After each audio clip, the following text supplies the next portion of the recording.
इशफाक अहमद साहिब कहते हैं कि मेरा गांव नहीं बल्कि एक कस्बा था जिसकी आबादी कोई 25,000 के करीब थी। वहां हम रहते थे, लेकिन वो 25,000 का कस्बा जनवरी के महीने में 10 तारीख के बाद 3 लाख का कस्बा बन जाता था। वहां एक मेला लगता था, इसे हम माढ़ी का मेला कहते थे। जनवरी की 10, 12, 13, 14 और 15 तारीख को जिला से पुलिस आती थी। दूर दूर से तमाशे थिएटर आते थे जो अपनी जिंदगी में मैंने देखे और उनसे बड़ा फायदा उठाया। वो थिएटर और तरह के होते थे, लेकिन उनके पस मंजर में वो सब कुछ होता था जो पुराने थिएटरों में था। इस मेले में 2 बड़े सर्कस आया करते थे। मैं चूंकि छोटा था और मेरी उम्र 5 साल थी, इस वक्त सर्कस में ज्यादा ध्यान देता था। जानवरों के साथ वाबस्तगी होती थी। वहाँ एक रतन बाई ग्रैंड सर्कस भी आता था। रतन बाई एक बंगाली औरत थी, वो करतब भी करती थी और इस सर्कस की मालिक भी थी। वो इतना बड़ा जोड़ा करके और प्लास फॉर पहन के पाँव में चमड़े के जूते और वर्दी और हाथ में हिंटर पकड़े होती थी। इससे सारे जानवर डरते थे। इस सर्कस में 7 हाथी थे जो बड़े वजनी थे। मैं बड़ी बहादुरी के साथ इसके सामने जाकर खड़ा तो हो गया, लेकिन जब हाथी आगे को झुका तो मैं डर के मारे पीछे की तरफ हो गया। मेरे साथ मेरे वालिद साहब भी थे जो वेटनरी डॉक्टर थे और हाथी का टेम्परेचर लेने आए थे। मेरे वालिद ने मुझसे कहा कि इसकी सूप करूं, लेकिन मैं डरा। इस पर मेरे बाप ने पूछा कि तुम इससे डरे क्यों?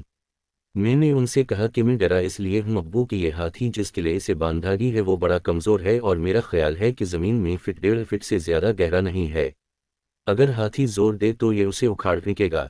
मेरे वालिद ने कहा ये ऐसा करना भी चाहे तो कर नहीं सकेगा, क्योंकि ये इस किले के साथ नहीं बंधा बल्कि ये इस ख्याल के साथ बंधा हुआ है कि किलन बहुत मजबूत है। हाँ, अगर ये अपने ख्याल में तब्दीली लाए तो फिर अलबत्ता ये ज़रूर किले को उखाड़ देगा।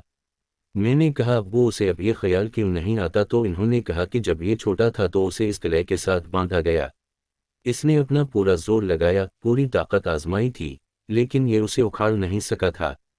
इस जदोजहद में इसके तकरीबन 5-6-7 माह गुजरे, फिर इसने फैसला कर लिया कि ये मेरी ताकत से अखर नहीं सकता और अब वो उसी ख्याल और अंदाजे पर कायम है। ताहम वो बात जब की थी और अब इतना अरसा गुजर जाने के बाद अपनी ज़िंदगी के मुशाहदात और तजर्बात के बाद ये तसव्वुर मेरे जहन में उभरने लगा है कि हम ख्याल से कि कदर बनते हुए हैं। माइंड मैटर्स, यानी जहन जिस्म के ऊपर कितनी हुक्मरानी कर रहा है। अगर माइंड ताकतवर हो तो आपका जिस्म आपकी मर्जी के मुताबिक अमल करने लगेगा। आप कहते हैं मैं सिगरेट छोड़ नहीं सकता। सिगरेट छोड़ना कोई मुश्किल बात नहीं है। एक ख्याल ने आपको इस बात के साथ बांधा हुआ है। मैं अपनी नवासी से कह रहा था कि तो ना लड़िया कर अपनी सिस नाल, आप अपनी सास से ना लड़ा करो। कहने लगी नहीं, मैं सास के साथ लड़ने से रह नहीं सकती। नाना, मेरा ख्याल ये है कि बस ये बड़ी कमीनी औरत है। मैंने कहा तो अपने ख्याल के साथ बंधी हुई है। सास के साथ बंध के देख, बड़ा मजा आएगा। इसने कहा कि दफा दूर में नहीं बंधती।